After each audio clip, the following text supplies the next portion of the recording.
নবী করিম সাল্লাল্লাহু আলাইহি সাল্লাম বসে আছেন, গা দিয়ে রক্ত ঝরছে। এই অবস্থা দেখে তায়েফের এক লোক দৌড়াইয়া তার বাগানে চলে গেল। আঙ্গুর বাগান, বুখারীর হাদিস।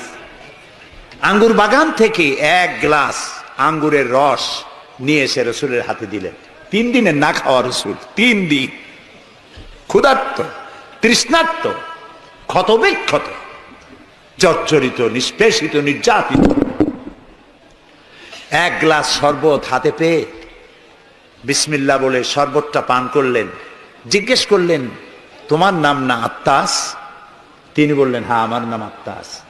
তোমার বাড়ি হযরত ইউনূস আলাইহিস সালামের গ্রামে? তিনি বললেন, হ্যাঁ।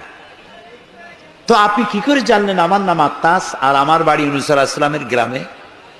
নবী করিম সাল্লাল্লাহু আলাইহি সাল্লাম বললেন, আত্তাস, ইউনূস আলাইহিস সালাম নবী আর আমিও নবী, এক নবীর খবর আরেক নবীর কাছে থাকে। এক গ্লাস শরবত পান করে 2 হাত উঁচু করলেন। নবীর চোখ থেকে দরদর করে পানি পড়ছে। তিনি বলছেন, রব্বুল আলামিন, এই তায়েফবাসী ওরা বোঝে নাই যে আমি তোমার নবী, ওরা বুঝতে পারে নাই যে আমি তোমার রসুল, ওরা না বুঝে আমাকে ক্ষতবিক্ষত করেছে। আল্লাহ, তুমি এজন্য তায়েফবাসীদের উপরে গজব দিও না, তুমি শান্তি দাও, হেদায়েত দাও।